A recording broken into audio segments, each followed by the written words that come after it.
Shalom, salam sejahtera untuk kita semua. Hari ini perenungan firman Tuhan kembali akan disampaikan.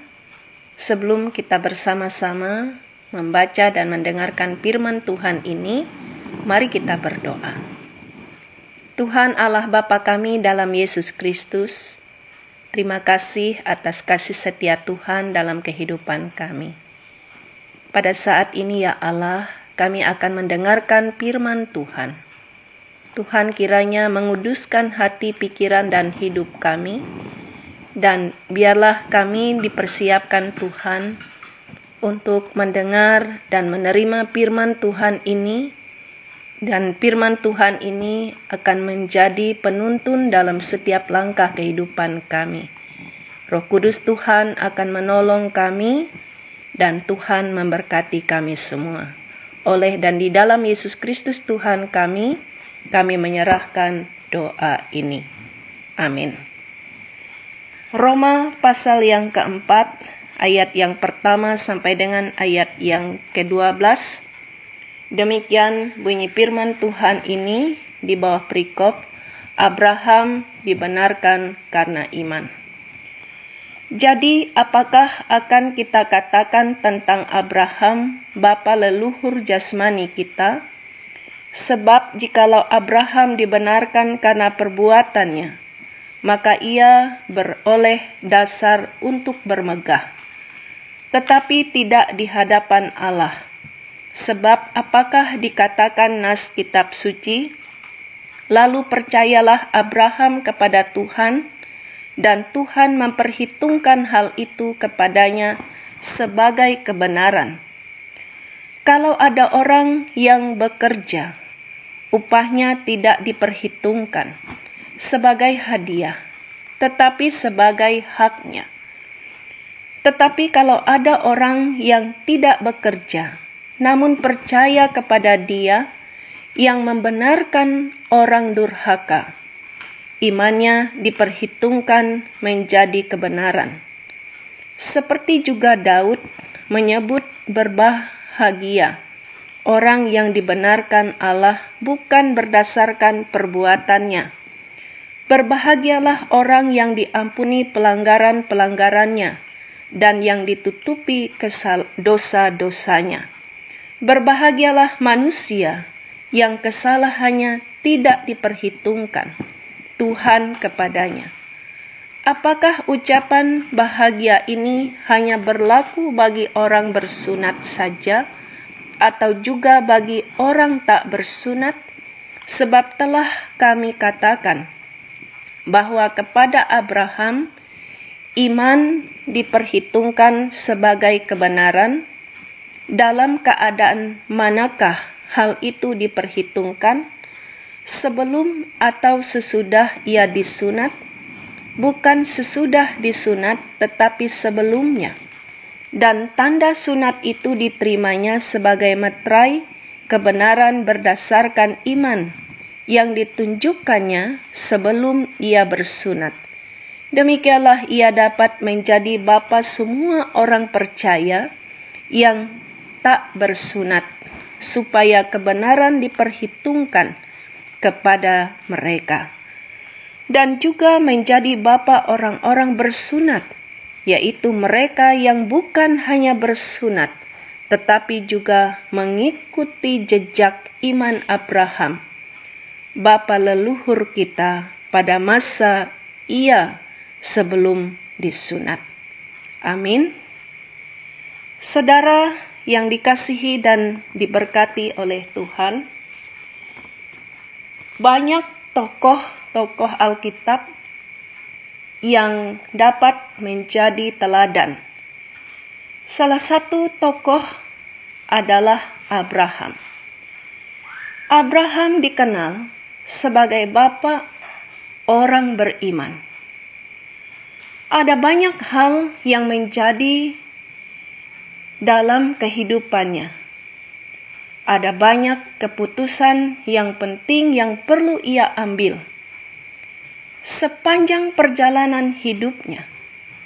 Dari setiap keputusannya, kita mampu melihat karakter Abraham menjadi teladan. Seperti yang Paulus ungkapkan pada ayat yang ketiga, berbunyi dalam nas kita, sebab apakah dikatakan nas kitab suci, lalu percayalah Abraham kepada Tuhan, dan Tuhan memperhitungkan hal itu kepadanya sebagai kebenaran. Bapak, Ibu, Saudara, Abraham percaya dan taat kepada Allah. Ia beriman, percaya, dan menyaksikan iman tersebut di sepanjang kehidupannya. Abraham dibenarkan karena iman dan ketaatannya kepada Allah, bukan karena perbuatannya. Ibu bapak saudara yang dikasihi dan diberkati oleh Tuhan, Paulus hendak mengatakan kepada orang-orang Kristen di Roma bahwa pembenaran kepada seseorang bukan berdasarkan pada perbuatan karena melakukan hukum Taurat atau karena mereka keturunan Abraham, tetapi pembenaran bagi orang-orang percaya adalah datangnya melalui iman oleh kasih karunia. Maka semua orang yang berbalik kepada Allah dapat diselamatkan.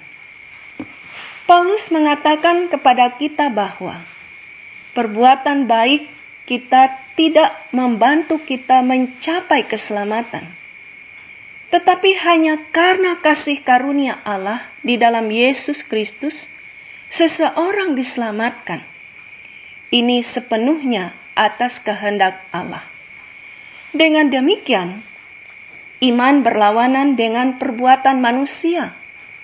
Dengan apapun alasannya, Paulus mengatakan kepada kita, keselamatan tergantung iman kepada Allah, bukan karena perbuatan secara pribadi. Dengan demikian, keselamatan yang adalah kasih karunia Allah mengandung tanggung jawab yang besar.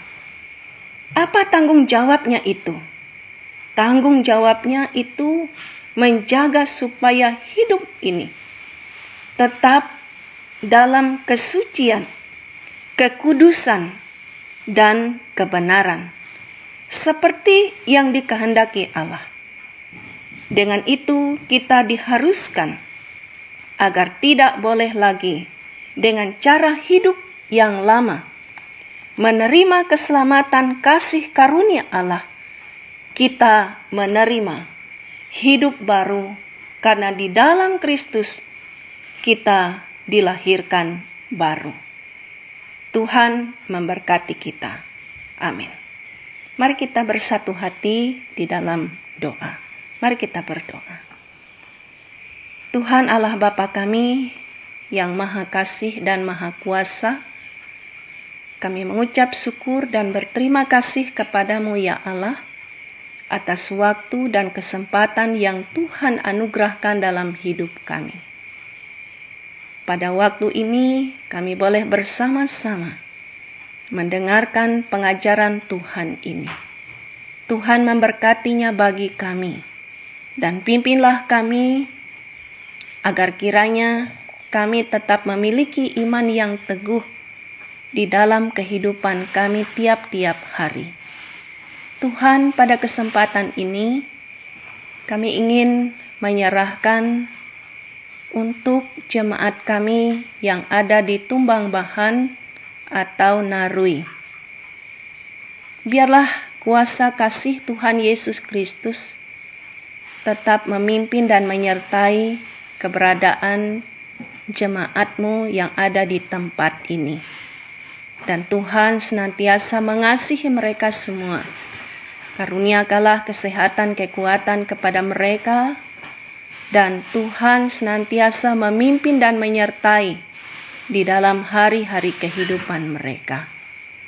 Dan juga kami doakan dalam kehidupan bergereja dan bersekutu, setiap rumah tangga, keluarga-keluarga Kristen tetap dalam pengasihan dan penyertaan Tuhan. Dalam tugas dan tanggung jawab mereka selama di tahun 2021 ini, biarlah Tuhan berkenan untuk memimpin, menyertai, dan menolong mereka. Karuniakanlah kesehatan, kekuatan, hikmat, dan akal budi. Bahkan biarlah mereka dalam persekutuan tetap Tuhan pimpin dan mereka tetap diteguhkan dalam iman pengharapan mereka. Kami doakan dan serahkan jika ada jemaat kami yang sakit dan menderita, Tuhan juga boleh berkenan untuk menolong dan memulihkan mereka, memberi kesehatan, kekuatan seperti sedia kala. Tuhan Yesus Kristus, terima kasih atas pimpinan lawatan Tuhan senantiasa dalam hidup kami. Dan pada kesempatan ini pula kami ingin menyerahkan keadaan dan situasi kami yang masih berada dalam kondisi pandemi ini. Biarlah Tuhan, Engkau sendiri yang akan tetap memberi perlindungan kepada kami semua. Dan Tuhan memberi kami imun tubuh yang kuat dan kami tetap sehat. Dan dalam segenap tugas kegiatan kami tiap-tiap hari, ada perlindungan, penyertaan Tuhan atas kehidupan kami. Terima kasih Tuhan, demikian pula upaya-upaya yang dilakukan oleh pemerintah, bahkan pihak-pihak tertentu untuk memutus mata rantai daripada COVID-19 ini. Biarlah itu semua Tuhan tolong dan Tuhan berkati, sehingga kami boleh kembali hidup normal dan melaksanakan tugas dan tanggung jawab kami. Terima kasih Tuhan, inilah doa dan permohonan kami, yang kami bawa dan alaskan di dalam satu nama yang berkuasa, Yesus Kristus Tuhan, yang mengajar kami berdoa bersama demikian. Bapa kami yang di sorga, dikuduskanlah namamu, datanglah kerajaanmu, jadilah kehendak-mu di bumi seperti di sorga. Berikanlah kami pada hari ini makanan kami yang secukupnya. Dan ampunilah kami akan kesalahan kami, seperti kami juga mengampuni orang yang bersalah pada kami. Dan janganlah membawa kami ke dalam pencobaan, tetapi lepaskanlah kami daripada yang jahat. Karena Engkau yang punya kerajaan, kuasa dan kemuliaan sampai selama-lamanya. Amin. Tuhan memberkati engkau dan melindungi engkau. Tuhan menyinari engkau dengan wajah-Nya dan memberi engkau kasih karunia. Tuhan menghadapkan wajah-Nya kepadamu dan memberi engkau damai sejahtera.